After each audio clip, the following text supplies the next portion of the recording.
hati kita untuk menyanyi, memuji, menyembah Tuhan. Kita menyanyikan Ku Mau Cinta Yesus Selamanya.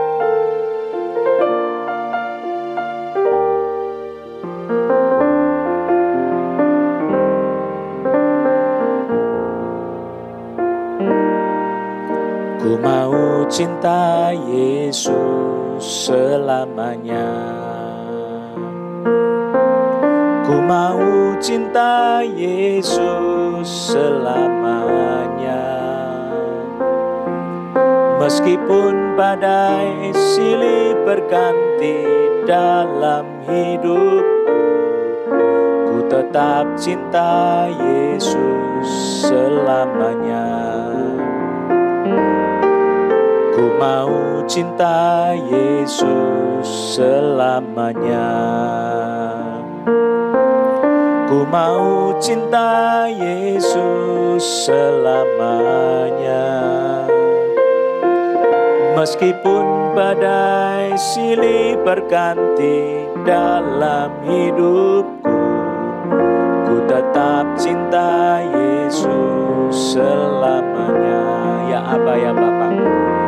Ya Aba, Bapa, ini aku anakmu, layakkanlah seluruh hidupku. Ya Aba, Bapa, ini aku anakmu, pakailah sesuai dengan rencanamu. Ya Aba, ya Aba, Bapa, ini aku anakmu, layakkanlah seluruh hidupku. Ya Aba, Bapa, ini aku anakmu, pakailah sesuai dengan rencanamu. Pakailah sesuai dengan rencanamu. Pakailah sesuai dengan rencanamu. Bapa di surga, ini kami semua anak-anakmu datang menghadap Tuhan, mengucap syukur untuk hari yang Kau beri, untuk kesehatan, kekuatan, kesempatan yang Kau berikan untuk kami bisa mendengar firman Tuhan. Kami mohon Roh Kudus berbicara pada setiap kami di dalam nama Yesus. Di rumah masing-masing, di tempat kami mungkin masih di jalan menuju pulang rumah atau sedang bepergian ke satu tempat. Kami berdoa Tuhan dalam mendengar firman Tuhan. Terima kasih Tuhan. Penuhi hati kami dengan sukacita, dengan Roh Kudus-Mu di dalam nama Yesus Kristus. Dan ambil alih pemberitaan firman Tuhan pada malam hari ini Tuhan. Biar nama Yesus yang dipermuliakan, kerajaan-Mu datang, kehendak-Mu jadi. Kebesaran nama Bapa saja yang ditinggikan di atas segala-galanya. Terima kasih Tuhan. Kami sekalian sebagai satu tubuh Kristus mengikat roh-roh di udara, roh di bumi dan di bawah bumi yang akan mengganggu pemberitaan firman. Roh-roh yang akan mengganggu kami dalam mengerti firman Tuhan. Kami ikat semua roh-roh itu di dalam nama Yesus. Roh santet, roh pelet, roh genda, mantra, sihir, roh tidak percaya, roh tidak mau mengampuni, roh perzinahan. Kami ikat semua di dalam nama Yesus Kristus. Kami patahkan dengan darah Yesus Kristus. Dan Roh Kudus bekerjalah dengan bebas pada saat ini. Demi nama Yesus Kristus, haleluya. Semua yang percaya katakan amin. Puji nama Yesus. Saudara, kita akan membuka kitab suci. Kita akan merenungkan bersama-sama. Biar Roh Kudus yang menjamah hati kita ya. Kita buka Matius pasal 5. Selasa kemarin kita sudah membahas tentang hal membunuh, membenci, berkata-kata. Baik itu sesuatu yang kotor atau sesuatu yang mengutuki ya. Kita sekarang akan membahas tentang khotbah Yesus di bukit, tentang berzina ya, jangan berzina. Ayat 27 Matius pasal 5 sampai dengan ayat yang ke-32. Kamu telah mendengar firman, jangan berzina. Tetapi aku berkata kepadamu, setiap orang yang memandang perempuan serta menginginkannya, sudah berzina dengan dia di dalam hatinya. Maka jika matamu yang kanan menyesatkan engkau, cungkilah dan buanglah itu. Karena lebih baik bagimu jika satu dari anggota tubuhmu binasa daripada tubuhmu dengan utuh dicampakkan ke dalam neraka. Dan jika tanganmu yang kanan menyesatkan engkau, penggalah dan buanglah itu. Karena lebih baik bagimu jika satu dari anggota tubuhmu binasa daripada tubuhmu dengan utuh masuk neraka. Telah difirmankan juga, siapa yang menceraikan istrinya harus memberi surat cerai kepadanya. Tetapi aku berkata kepadamu, setiap orang yang menceraikan istrinya kecuali karena zina, ia menjadikan istrinya berzina. Dan siapa yang kawin dengan perempuan yang diceraikan, ia berbuat zina.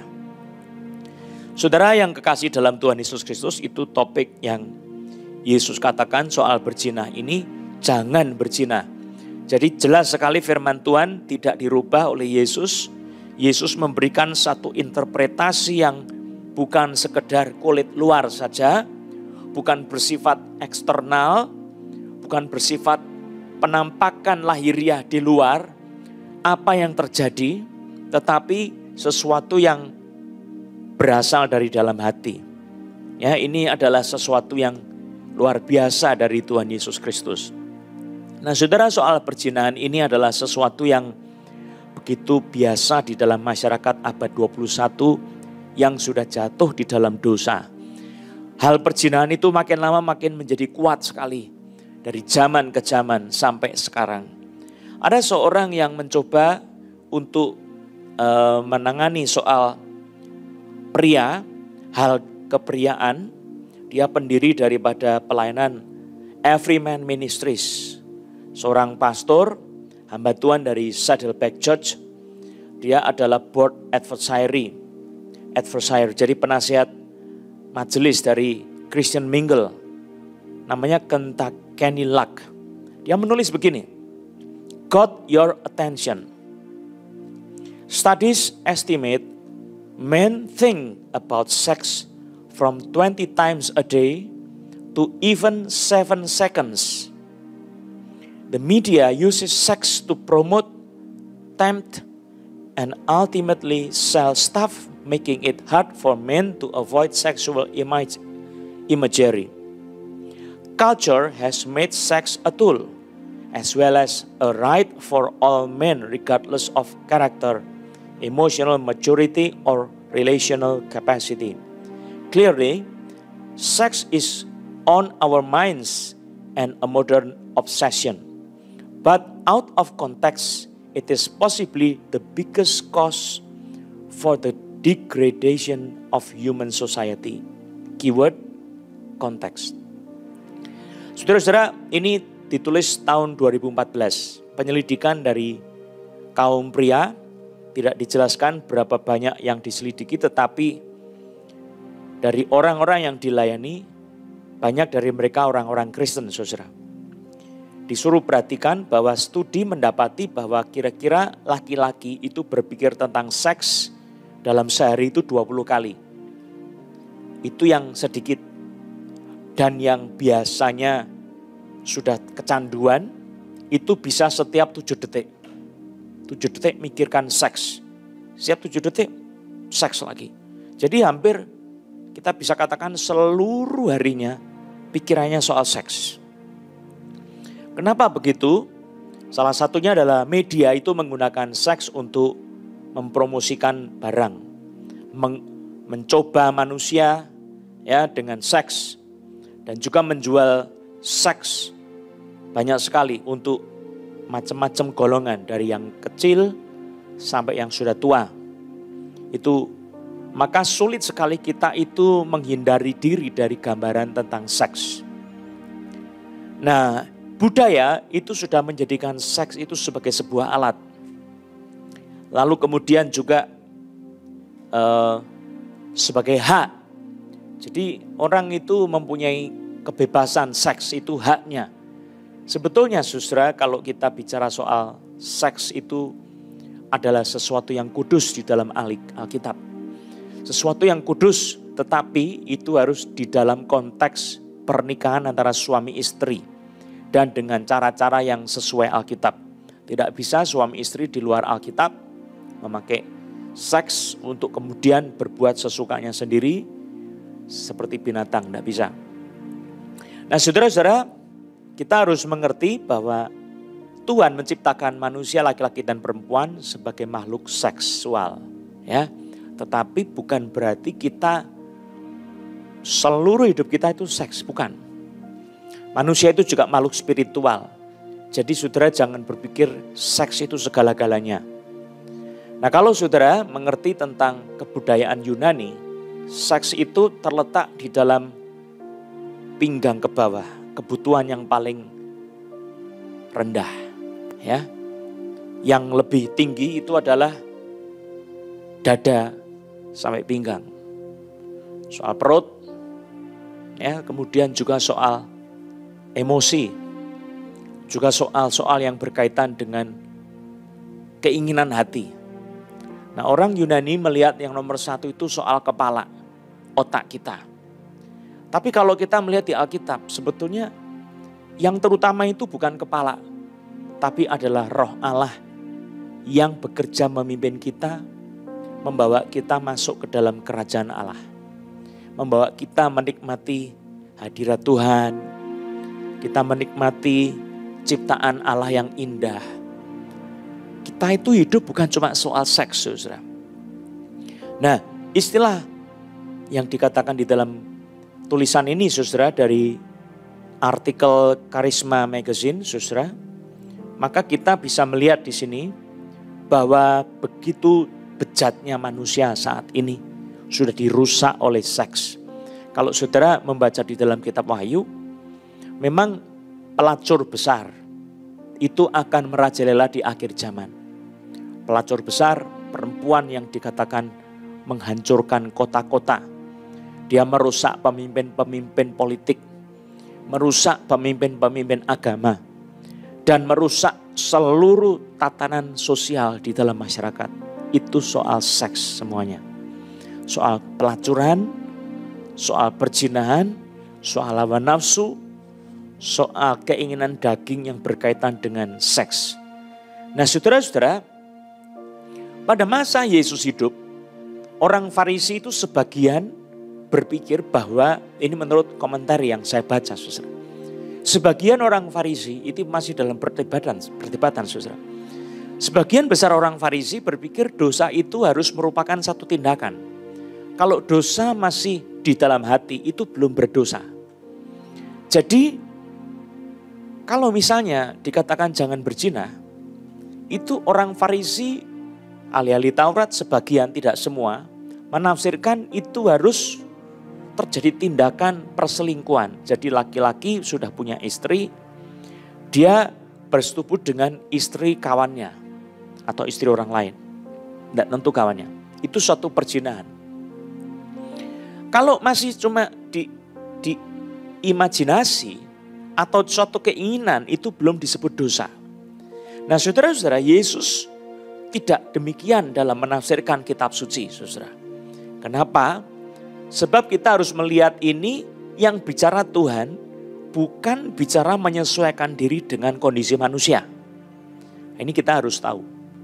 Saudara tidak bisa menurunkan standar kitab suci dalam standarnya masyarakat kita yang sudah jatuh dalam dosa seks. Tidak bisa. Nah termasuk pada zaman Romawi, saudara. Orang-orang Romawi itu banyak politikus-politikus yang bejat dan mereka itu haus akan seksual. Dan mereka itu berpikir kalau masih cuma pakai mata saja tidak apa-apa. Jadi pelecehan-pelecehan merendahkan martabat wanita dengan mata itu tidak apa-apa. Nah orang yang beragama, saudara, pada zaman itu orang-orang Yahudi, saudara. Ada dari mereka yang kemudian sejauh mereka tidak melakukan percabulan secara seksual, Ya, mereka memakai tangan mereka untuk jahil sama wanita, itu juga tidak apa-apa, saudara. Tidak demikian dengan penafsiran Yesus Kristus tentang berzina. Coba kita lihat, saudara. Di dalam Alkitab, Yesus berkata, kamu telah mendengar firman jangan berzina. Itu jelas diambil dari kitab suci Keluaran pasal 20 ayat 14. Ulangan 5 ayat 18, jangan berzina, hukum ke-7 dari 10 perintah Allah. Ya. Maka dikatakan oleh Yesus di dalam ayat ini, tetapi aku berkata kepadamu, setiap orang, ini tidak peduli siapa saja, laki, perempuan, bisa kena ini masalahnya ya. Setiap orang yang memandang perempuan serta menginginkannya, sudah berzina dengan dia di dalam hatinya. Jadi yang pertama-tama Yesus itu melihat dosa seks bukan sekedar suatu perbuatan melakukan zina, hawa nafsu, nafsu kotor, imajinasi, tapi di dalam hati yang pertama-tama. Jadi yang dimaksudkan oleh Yesus ini kalau kita itu membaca Taurat, kitab perjanjian lama atau perjanjian baru, coba kita sekarang bicara bukan soal perbuatan yang lahiriah, tapi terutama bicara soal hati. Bagaimana melakukan firman Tuhan. Nah ini baru menjadi sehat, saudara. Kehidupan Kristen itu menjadi sehat kalau kita melakukan firman dengan hati kita. Aku berkata kepadamu, setiap orang yang memandang perempuan, jadi gerak mata itu penting. Serta menginginkannya, itu menginginkannya di mana? Di dalam hatinya. Dia sudah berzina dengan dia di dalam hatinya. Jadi soal gerak mata dan rahasia hati itu Yesus ingin supaya kita memperhatikan dengan sangat. Jadi waspadalah dengan sangat luar biasa.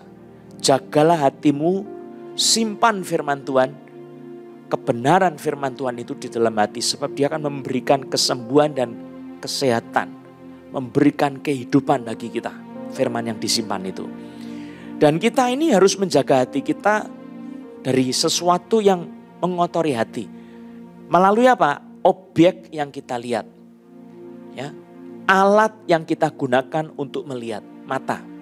Ya, saudara-saudara perhatikan mata kita. Jangan kita diberkati dengan mata yang tajam dan jeli, tapi justru menjadi alat yang membinasakan kita. Coba perhatikan ayat ini. Aku berkata kepadamu, setiap orang yang memandang perempuan serta menginginkannya sudah berzina dengan dia di dalam hatinya. Saudara, betapapun kita ini belum sampai jatuh dalam perbuatan melakukan zina, tapi Yesus sudah melihat itu sebagai dosa. Yesus bukan menambahi Taurat, bukan, saudara. Dia menyempurnakan penafsiran dari kelompok orang-orang Farisi, ahli-ahli Taurat, orang-orang Yunani yang hidup pada saat itu. Mereka ini tidak dianggap dosa kalau cuma melihat perempuan mengingini. Lalu kemudian tangannya jahil, pegang-pegang pantatnya orang, pegang-pegang bagian tubuh kewanitaannya. Saudara, Yesus bukan bicara seperti itu, tetapi siapa yang memandang perempuan serta menginginkannya, dia sudah berzina dengan orang itu di dalam hatinya. Maka, saudara, kita harus mengerti bahwa kejatuhan manusia itu dimulai dari hal-hal yang sepele, kadang-kadang lewat mata melihat. Saudara coba lihat kitab suci 2 Samuel pasal yang ke-11. Ayat 1-5, ini Daud itu jatuh dalam dosa karena persoalan apa? Matanya melihat. Dan melihat bukan yang jelek-jelek tetapi melihat yang cantik. Saudara, pada pergantian tahun ayat 1 pasal 11 2 Samuel. Pada pergantian tahun pada waktu raja-raja biasanya maju berperang, maka Daud menyuruh Yoab maju beserta orang-orangnya dan seluruh orang Israel. Mereka memusnahkan Bani Amon dan mengepung kota Raba, sedang Daud sendiri tinggal di Yerusalem. Ayat 2, coba lihat. Perhatikan, sekali peristiwa, tidak perlu 2 kali. Sekali peristiwa, cuma 1 kali, saudara. Sekali peristiwa pada waktu petang, malam loh, saudara. Bayangkan, Jadi tidak jelas, remeng-remeng, malam hari, sekali saja. Ketika Daud bangun dari tempat pembaringannya, lalu berjalan-jalan di atas sotoh istana, jadi di loteng. Tampak kepadanya dari atas sotoh itu seorang perempuan sedang mandi. Perempuan itu sangat elok rupanya. Saudara, ini yang menjadi masalah. Saudara kalau memandang, lalu kemudian yang saudara pandang itu luar biasa cantik, sangat elok rupanya, saudara, itu bisa menjadi berbahaya kalau saudara merenung-renung. Tidak boleh kita merenung-renung karena kita ini makhluk yang gampang sekali jatuh dalam dosa. Merenung perempuan yang bukan haknya. Tidak boleh saudara. Saudara bukan diciptakan untuk merenung. Yang kita lihat kita renungan, semua kita lihat kita renungan. Saudara orang gila itu namanya. Kita gila dalam dosa bisa seperti itu saudara. Maka tidak heran tadi satu penelitian tahun 2014. Laki-laki yang sudah terbiasa hidup dalam seks, dosa seks. Setiap 7 menit dia pikirkan seks. Terus pikirkan seks. Jadi seluruh hidupnya warnanya itu seks. Sangat mengerikan saudara. Nah ini sesuatu yang menghancurkan hidup kemanusiaan kita saudara. Perhatikan ayat yang ketiga.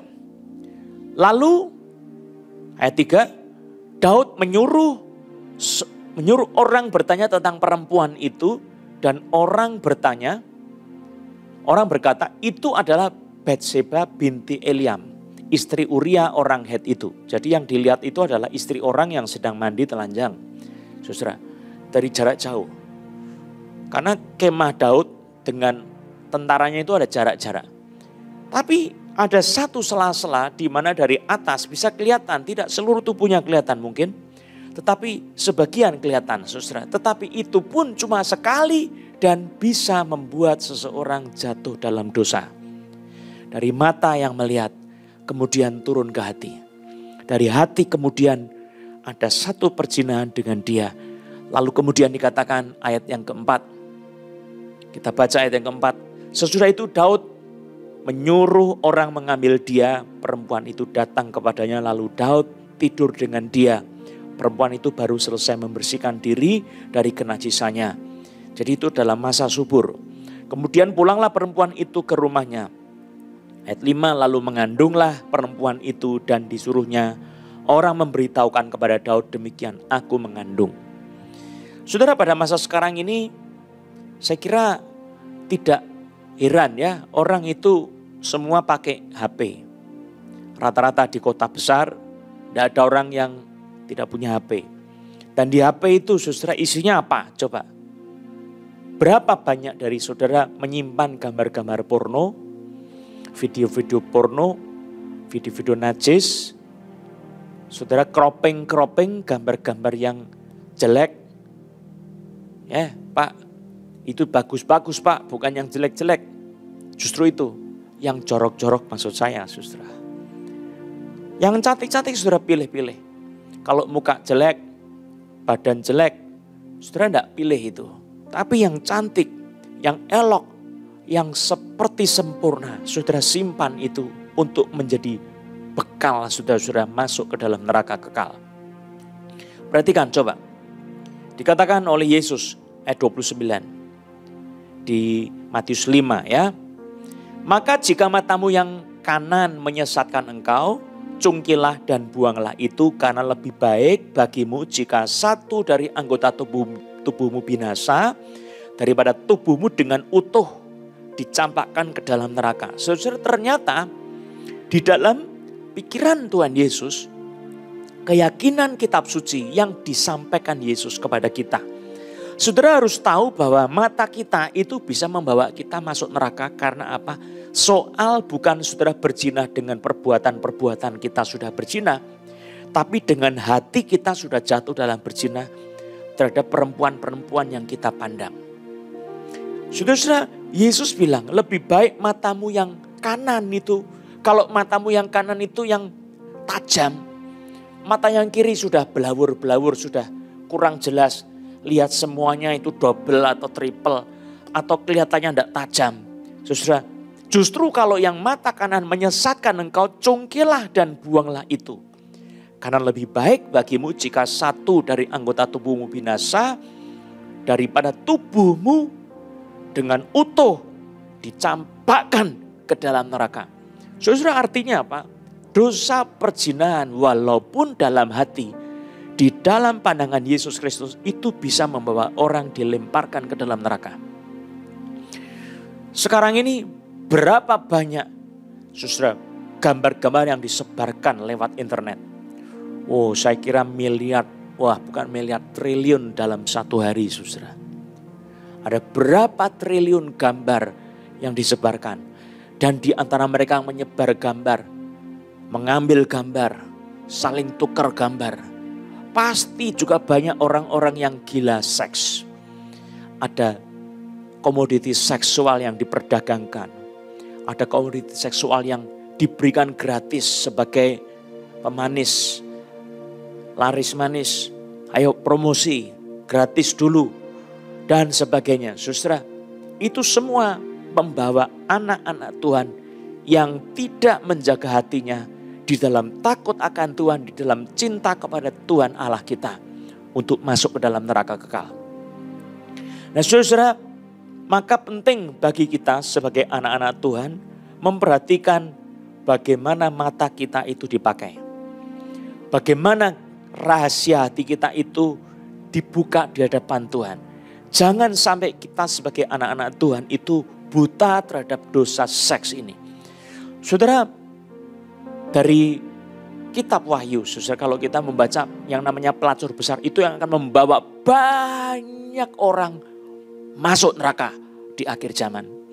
Dan sekarang ini saudara, mungkin pembicaraan soal seks itu bukan sesuatu yang enak, tetapi sesuatu yang sudah kuno, sudah ketinggalan zaman, sudah mempunyai nilai yang kecil sekali di mata manusia.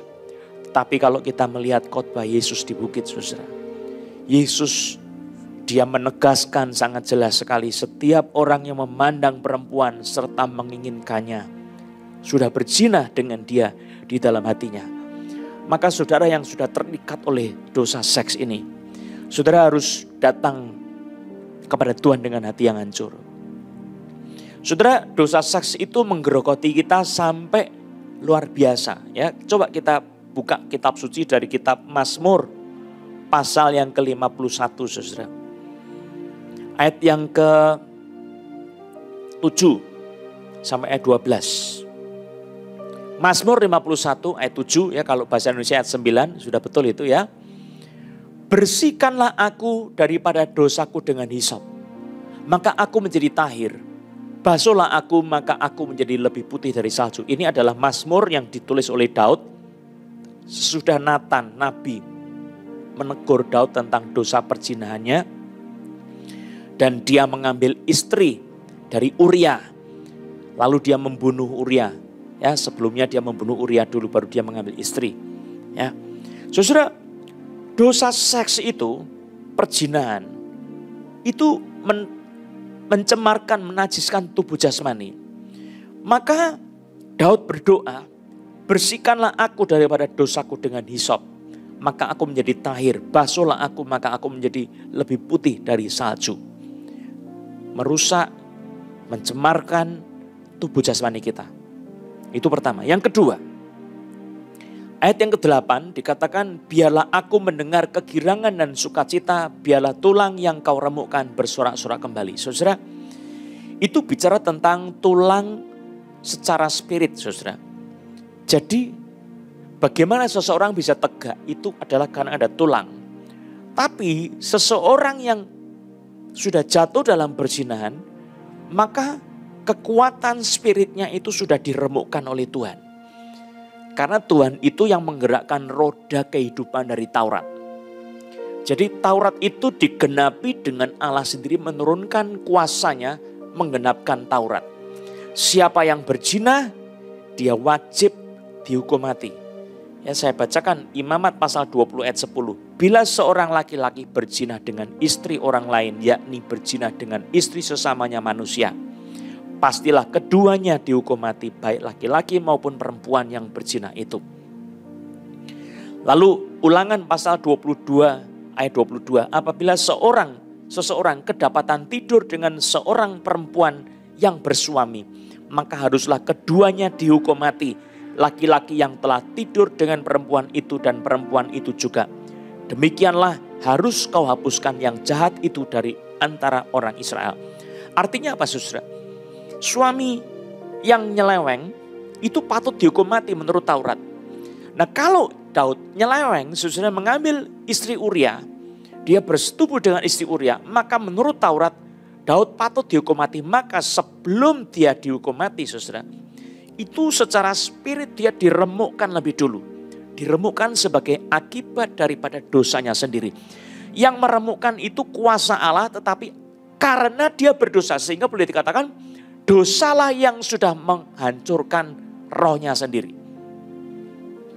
Walaupun kuasa Tuhan, tangan Tuhan yang meremukkan, tetapi Allah tidak bersalah dalam meremukkan, sebab itu kesalahannya sendiri. Maka terjadilah kegirangan dan sukacitanya itu lenyap sama sekali. Saudara, kalau jatuh dalam perzinahan, dosa seks, maka sukacita, kegirangan hati saudara tidak ada lagi. Saudara kehilangan sukacita dan sorak-sorak. Maka yang ke-9, ayat 9 dikatakan, sembunyikanlah wajahmu terhadap dosaku, hapuskanlah segala kesalahanku. Yang membuat Tuhan itu murka sama kita itu karena dosa-dosa kita. Lalu yang berikutnya, ayat yang ke-10, bagian yang ketiga. Jadikanlah hatiku tahir ya Allah, dan perbaharuilah batinku dengan roh yang teguh. Jadi bukan cuma tubuh yang najis, seks yang sudah menjadi kebiasaan dosa kita, itu menjadikan kita hatinya najis juga. Dan batinnya itu menjadi rusak. Maka perlu diperbarui.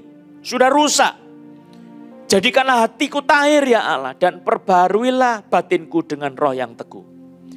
Seseorang itu harus sadar betapa pengerusakan oleh dosa seks itu begitu hebat. Saya bacakan Amsal 6 ayat 32. Siapa melakukan zina tidak berakal budi, orang yang berbuat demikian merusak diri. Tidak ada orang yang berzina tanpa dirusak oleh dosa seks. Tidak ada.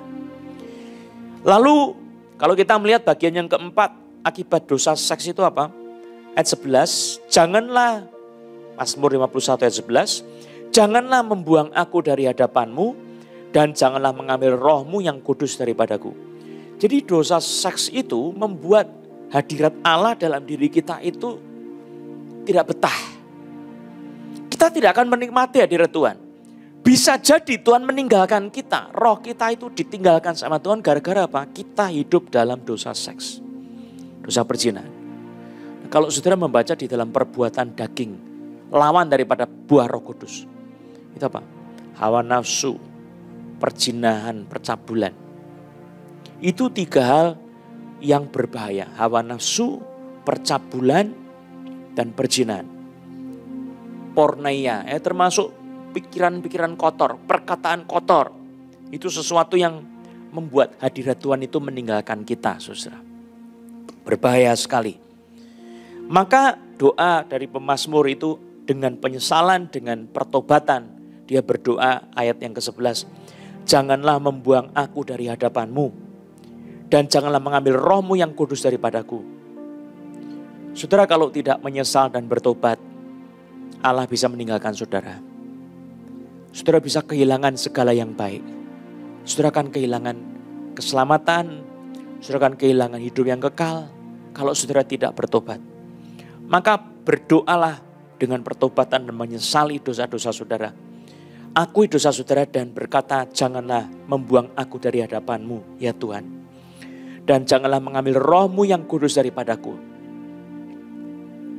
Ayat 12. Bangkitkanlah kembali padaku. Bangkitkanlah kembali padaku kegirangan karena selamat yang daripadamu. Dan lengkapilah aku dengan roh yang rela.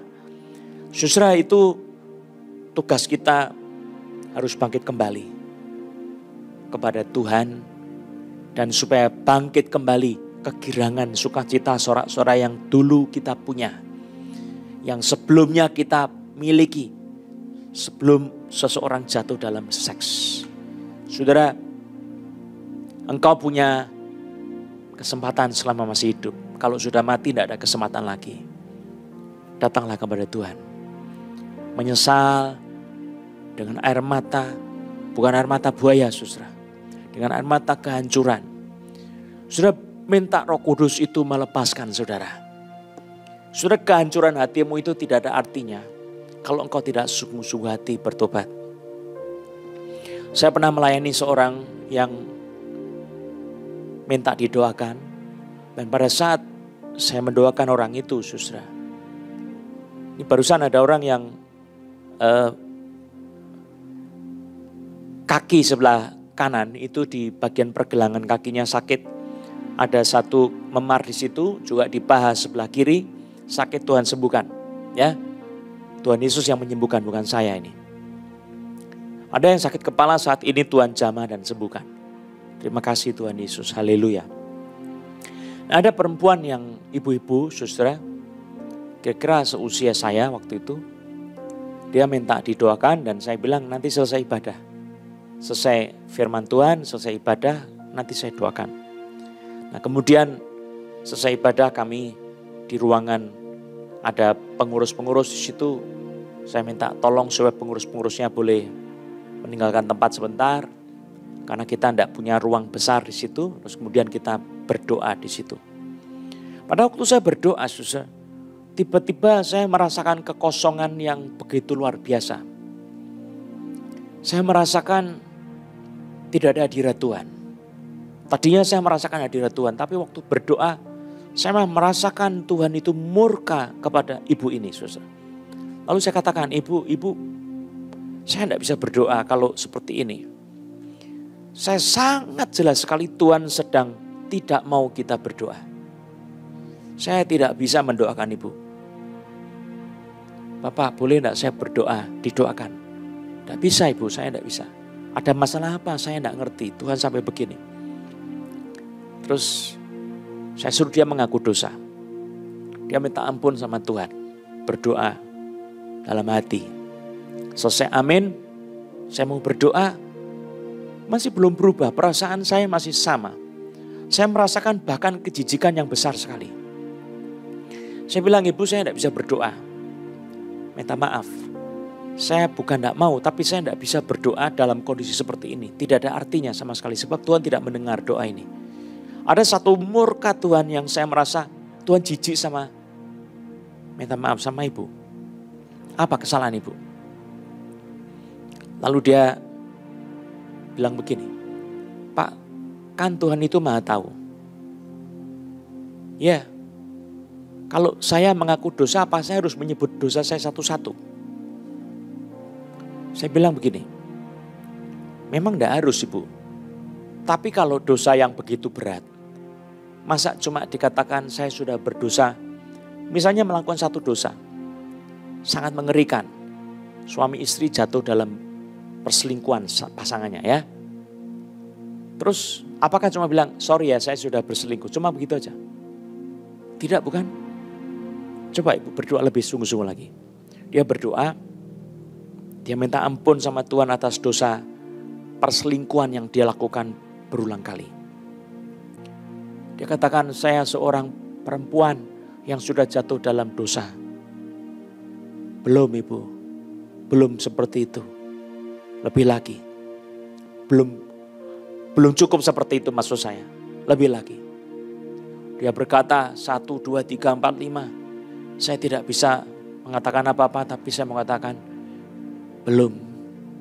Akhirnya dia berkata, saya adalah sampah. Saya telah menghina Tuhan. Saya telah jatuh dalam dosa seks. Saya seperti seorang pelacur. Lebih lagi ibu, saya seorang pelacur.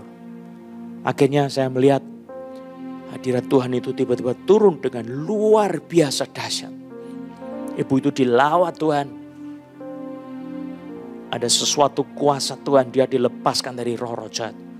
Itu tiba-tiba keluarlah ingus yang begitu banyak sekali. Pelepasan itu tanpa saya sentuh apa-apa, saudara. itu keluar sesuatu yang dari roh jahat. Dan saya lihat itu meja, kursi ya, di kursi. Itu penuh dengan kotoran itu. Tapi saya melihat hatinya sudah dijamah sama Tuhan. Saudara perlu penyesalan, perlu pertobatan yang mendalam. Nah, firman Tuhan ini menjelaskan soal bagaimana kita dikehendaki oleh Tuhan. Yaitu supaya kita mencintai Tuhan, menjaga hati, supaya kita itu menyenangkan hati Tuhan. Hidup kita itu seperti itu. Maka dikatakan, jika matamu yang kanan menyesatkan engkau, cungkilah dan buanglah itu. Karena lebih baik bagimu jika satu dari anggota tubuhmu binasa daripada seluruh tubuhmu dengan utuh dicampakkan ke dalam neraka. Dan jika tanganmu yang kanan menyesatkan engkau, penggalah dan buanglah itu. Karena lebih baik bagimu jika satu dari anggota tubuhmu binasa daripada tubuhmu dengan utuh masuk neraka. So, berarti tangan yang jahil juga. Saudara yang suka towel-towel, suka pegang-pegang yang najis, itu juga bisa membinasakan. Saudara, itu sesuatu dosa yang mengerikan sekali. Bisa membawa kita masuk neraka. Maka tujuan dari penyampaian firman Tuhan ini saudara adalah saya mau ajak kita membaca Roma pasal 6 ayat 13. Dikatakan di situ, dan janganlah kamu menyerahkan anggota-anggota tubuhmu kepada dosa untuk dipakai sebagai senjata kelaliman. Tetapi serahkanlah dirimu kepada Allah sebagai orang-orang yang dahulu mati tetapi yang sekarang hidup. Dan serahkanlah anggota-anggota tubuhmu kepada Allah untuk menjadi senjata-senjata kebenaran. Saudara, ini nasihat dari Rasul Paulus yang diwahyukan oleh Roh Kudus. Supaya tubuh kita itu diserahkan kepada Allah sebagai senjata kebenaran. Menjadi senjata kebenaran. Bukan dipakai menjadi senjata kelaliman. Senjata berbuat dosa. Saudara, kalau kita berzina itu kita berdosa terhadap diri kita sendiri. Berdosa kepada perempuan itu, kepada suaminya, kepada anak-anaknya, kepada mama-mama mertuanya, mantunya, semua. Berdosa sama bermacam-macam orang yang terkait sama orang itu. Nah saudara, maka kita dipanggil oleh Tuhan menyerahkan. Ini pakai kata napistemi. Paristemi. Paristemi itu artinya adalah menyerahkan, memberi, menawarkan, membawa ke hadapan, mempersembahkan, menyajikan. Apa yang kita bawa? Serahkanlah dirimu, hidup kita semuanya. Lalu kemudian dikatakan serahkanlah anggota-anggota tubuhmu kepada Allah. Jadi secara spesifik, apa yang membuat kita jatuh dalam dosa, serahkan sekarang sama Tuhan. Maka Tuhan akan menyucikan kita. Berkat itu akan mengalir dalam hidup kita, kita akan dikuduskan. Nah yang kedua saudara, itu tentang menjadikan berzina. Coba lihat ayat 31 Matius 5. Telah difirmankan juga siapa yang menceraikan istrinya harus memberi surat cerai kepadanya. Jadi Musa memberikan surat cerai kepada bangsa Israel yang ngotot mau cerai. Harus dikasih surat cerai. Tuhan bilang begitu. Dan Tuhan bilang karena kekerasan hatimu maka Musa memberikan surat cerai. Bukan karena kehendak Tuhan tapi karena dosa. Yaitu dalam Ulangan pasal 24 ayat 1 sampai 4. Saya bacakan. Ulangan 21 ayat 1 sampai 4. Apabila seseorang mengambil seseorang perempuan dan menjadi suaminya dan jika kemudian ia tidak menyukai lagi perempuan itu sebab didapatinya yang tidak senonoh padanya, lalu ia menulis surat cerai dan menyerahkannya ke tangan perempuan itu. Sesudah itu menyuruh dia pergi dari rumahnya. Dan jika perempuan itu keluar dari rumahnya dan pergi dari sana lalu menjadi istri orang lain. Dan jika laki-laki yang kemudian ini tidak cinta lagi kepadanya lalu menulis surat cerai dan menyerahkannya ke tangan perempuan itu serta menyuruh dia pergi dari rumahnya. Atau jika laki-laki yang kemudian mengambil dia menjadi istrinya itu mati, maka suaminya yang pertama yang telah menyuruh dia pergi itu tidak boleh mengambil dia kembali menjadi istrinya setelah perempuan itu dicemari, sebab hal itu adalah kekejian di hadapan Tuhan. Janganlah engkau mendatangkan dosa atas negeri yang diberikan Tuhan Allahmu kepadamu menjadi milik pusakamu. Lalu Yeremia 3 ayat 1. Firman-Nya, jika seseorang menceraikan istrinya lalu perempuan itu pergi daripadanya dan menjadi istri orang lain, akan kembalikah laki-laki yang pertama kepada perempuan itu? Bukankah negeri ini sudah tetap cemar? Engkau telah berzina dengan banyak kekasih dan mau kembali kepadaku. Demikianlah firman Tuhan. Saudara, Tuhan tidak menghendaki seseorang itu menceraikan pasangannya lalu kawin sama orang lain, lalu kemudian balik sama pasangannya itu dengan kondisi masih cemar. Dia harus dikuduskan dulu. Ya. Tapi saya mau katakan, ini soal menceraikan harus ada surat cerai.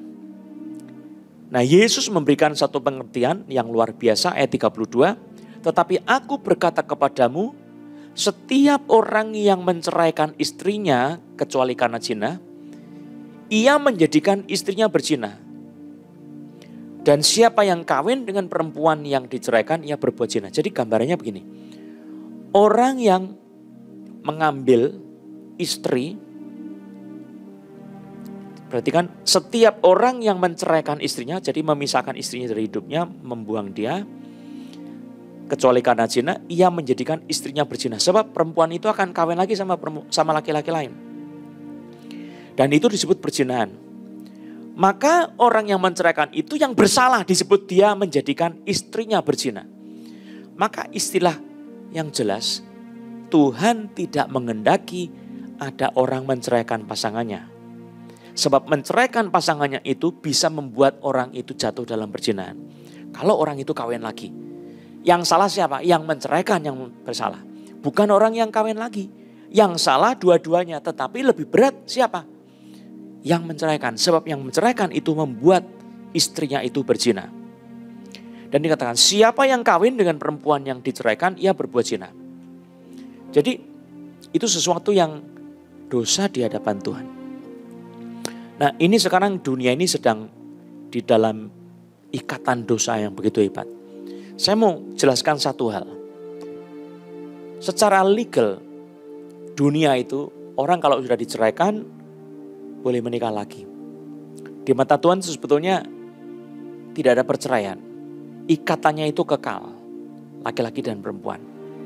Nah, kalau misalnya sampai diceraikan, boleh enggak orang ini kawin lagi? Sebetulnya enggak boleh, tetapi kalau sampai kawin lagi, itu adalah diperbolehkan demi sesuatu daripada lebih parah dosanya. Ya. Jadi supaya terjadi sesuatu yang lebih baik. Bukan untuk sesuatu yang melegalkan kejahatan, bukan. Tetapi supaya tidak terjadi kejahatan yang lebih parah lagi. Nah, tujuannya itu adalah apa? Untuk membawa supaya orang itu hidupnya bisa dipersembahkan kembali kepada Tuhan. Maka saya mau katakan, kalau saudara sudah terlanjur sampai kepada menikah lagi, tidak boleh bercerai. Saudara harus persembahkan hidupmu kepada Tuhan.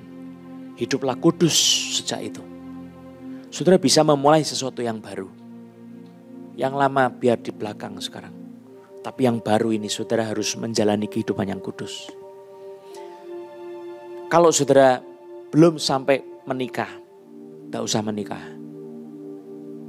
Kalau sudah diceraikan, tidak usah menikah lagi. Tapi kalau saudara tidak tahan, ya apa boleh buat. Daripada dosa lebih parah lagi terjadi. Tapi kehendak Tuhan apa?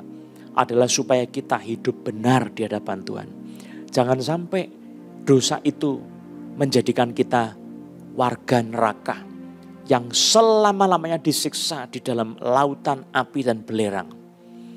Maka nasihat firman Tuhan pada malam hari ini, jadilah kita kudus di hadapan Allah, menyucikan diri kita dari yang jahat. Amin. Mari kita berdoa. Tuhan, betapa ajaib Engkau. Engkau tidak membuang Daud. Engkau juga tidak membuang kami.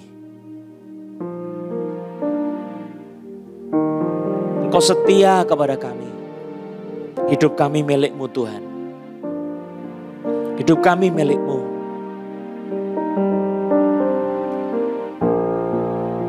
Seperti wanita mengurapi. Seperti wanita mengurapi-Mu, menangis di bawah kaki-Mu. Demikian hidupku mau mengasihi-Mu. Yesus, Engkau baik bagiku. Seperti wanita. Seperti wanita mengurapi-Mu, menangis di bawah kaki-Mu. Demikian hidupku mau mengasihi-Mu. Yesus, Engkau baik bagiku. Sampai akhir ku menutup mata, ku tetap setia menanti janji-Mu. Sampai ku dapatkan mahkota kehidupanku, ku tetap setia untuk melayani-Mu. Sampai akhir. Sampai akhir ku menutup mata, ku tetap setia menanti janji-Mu. Sampai ku dapatkan mahkota kehidupanku, ku tetap setia untuk melayani-Mu. Ku tetap setia untuk melayani-Mu. Ku tetap setia untuk melayani-Mu. Saudara-saudara, musik terus menyanyikan. Firman Tuhan selesai dibicarakan, tetapi Roh Kudus yang bekerja dalam hatimu saat ini. Berdoa minta ampun sama Tuhan. Berdoa minta pengampunan atas dosa, perkataan, tangan kita jahil, mata kita sudah dipakai untuk hal yang jahat, hati kita sudah berzina, minta ampun sama Tuhan. Saudara bisa dikuduskan oleh Roh Kudus. Asal saudara minta pengampunan yang mendalam, tangannya akan menjamah hatimu, membebaskan kau dari roh-roh jahat, dari roh perzinahan, dari ikatan perzinahan dalam nama Yesus. Lepaskan ya Roh Kudus pengasihan-Mu kepada setiap hati yang bertobat sungguh-sungguh, yang hancur hatinya di hadapan Tuhan. Lepaskan pengampunan-Mu di dalam nama Yesus Kristus. Oleh kuasa Roh Kudus. Roh Kudus melepaskan kau dari roh perzinahan di dalam nama Yesus. Darahnya menyucikan kau. Roh Kudusnya membasuh hidupmu, firman Tuhan ditanam dalam rohmu di dalam nama Yesus. Dan kau dilepaskan dari roh perzinahan dalam nama Yesus. Terima kasih Tuhan. Saya akan berdoa buat teman-teman yang sedang sakit di dalam nama Yesus. Tumpangan bagian tubuh yang sakit itu dengan tanganmu, dengan tangan kanan atau tangan kiri. Demi nama Yesus, Roh Allah bekerja. Demi nama Yesus, saya mengikat roh-roh jahat yang membuat sakit, membuat penyakit-penyakit. Terasa sakit badannya, oleh darah Yesus aku hancurkan kau iblis. Keluar kau dalam nama Yesus. Pergi kau dalam nama Yesus. Oleh kuasa Roh Kudus aku tengking kau iblis. Roh sakit, penyakit, kelemahan, pergi dalam nama Yesus. Sekarang terimalah kesembuhan oleh nama Yesus. Dalam nama Yesus. Kau terima kesembuhan itu di dalam nama Yesus. Terima kasih Bapa. Saya berdoa Roh Kudus, Biar kehidupan kami mulai saat ini kami jaga hati kami dengan kasih kepada Tuhan, melakukan firman Tuhan. Yesus berkuasalah atas kami semua, ambil alih kehidupan kami dalam nama Yesus. Penuhi dengan Roh Kudus. Sudah buka hatimu, Roh Kudus biar memenuhi hidupmu di dalam nama Yesus. Kau diangkat sebagai pemimpin yang hidup kudus dan benar di dalam nama Yesus. Haleluya. Amin. Mari kita berdiri sama-sama. Kita nyanyikan Bapa terima kasih.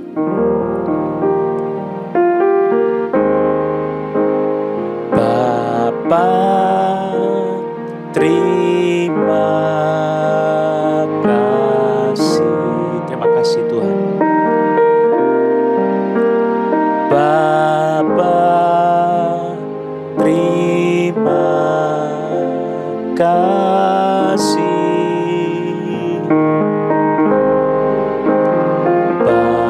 Bapa di dalam surga, puji terima kasih.